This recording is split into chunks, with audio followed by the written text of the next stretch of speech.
کہ جو آپ کا غلام محمد کلیم قریشی ہے اس کی روح کو پیش کرتے ہیں۔ یا اللہ ہمارے میاں کے وسیلے اور طفیل اس کی بخشش و مغفرت فرما۔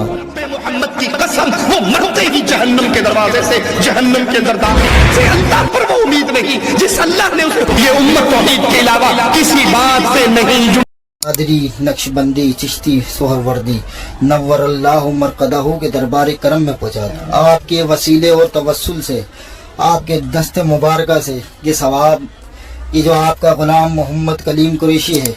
اللہ سے ڈر کے اللہ کے گھر میں رسول کے منبر سے یہ کہہ رہا ہوں، غور کیجئے، اللہ کی قسم اگر کوئی شرک کرنے والا حالت سیام میں، روزے کی حالت میں، بیت اللہ کا طواف کرتے ہوئے، رمضان میں عمرہ کرتے ہوئے اس طواف کے چکروں میں مر جائے، رب محمد کی قسم وہ مرتے ہی جہنم کے دروازے سے جہنم کے اندر داخل ہوگا، اس کی قبر کو جہنم کا گڑھا بنا دیا جائے گا، اس کے طواف، اس کے رمضان کے عمرے، اس کے روزے کی قدر و قیمت نہ ہوگی، کیونکہ اس نے اللہ کی عبادت میں مردوں کو شریک ٹھہرایا، اس نے اللہ کی عبادت میں غیروں کو شریک ٹھہرایا، وہ سجدے اللہ کے لیے کرتا تو قبروں پہ کرتا، وہ رکوع اللہ کے لیے کرتا تو قبروں پہ کرتا، اپنے پیر کے پاؤں چھونے کے لیے کرتا، وہ نیاز اللہ کے لیے دیتا تو نیاز درگاہوں پہ دیتا، وہ قربانی اللہ کے لیے حج پہ کرتا تو قربانی درگاہوں اور عرصوں پہ جا کر کرتا، وہ اللہ سے محبت کرتا تو اس سے بڑھ کر اپنے پیروں سے محبت کرتا، وہ اللہ کا ڈر رکھتا تو اس سے بڑھ کر اپنے پیروں کا ڈر رکھتا، اسے اللہ پر اتنی امید نہیں ہے،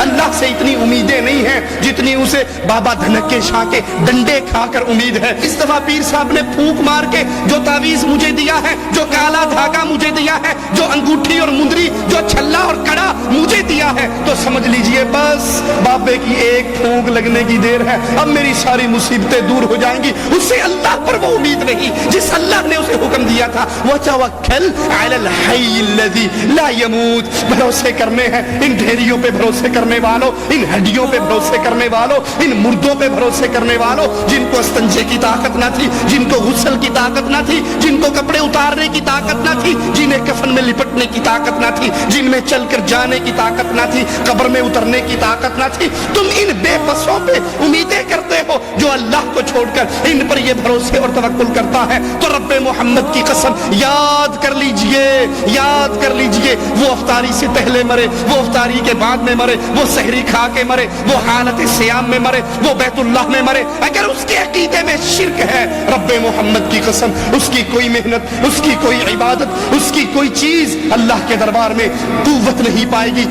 وزن نہیں رکھے گی، کیونکہ مالک کا فیصلہ ہے لا یغفر ان یشرک بہ ویغفر ما دون ذلک لمن یشاء، میں نے ہر عمل کو، ہر گناہ کو، ہر برائی کو میں معاف کر سکتا ہوں، لیکن ایک جرم ایسا ہے، شرک کا جرم، جس کو میں نے کبھی معاف نہیں کرنا۔ لوگوں امت کو جوڑو لا الہ الا اللہ کی بنیاد پہ، یہ امت توحید کے علاوہ کسی بات پہ نہیں جڑ سکتی، یہ جڑے گی تو اللہ کی وحدانیت پہ جڑے گی۔ کسی کو ڈر ہوتا ہے اگر توحید کی بات کی ہمیں چندے بند ہو جائیں گے، ہماری قربانی کی کھالیں بند ہو جائیں گی، ہمارا جہاد کا فنڈ بند ہو جائے گا، ارے بھاڑ میں جائے لڑائیے، ارے بھاڑ میں جائے سارے اعمال۔ اگر تمہیں لا الہ الا اللہ سے قربانی کی کھال زیادہ پسند ہے، لا الہ الا اللہ سے ووٹ زیادہ پسند ہے، لا الہ الا اللہ سے تمہیں چلے کی جوڑ زیادہ پسند ہے، تو پھر افسوس سے کہتا ہوں قیامت کا دن ہوگا، اپنے اللہ کے سامنے کس منہ سے پیش ہوگے؟ جہاں پہ قیمت، جہاں پہ ترازو لگے گا تو دنیا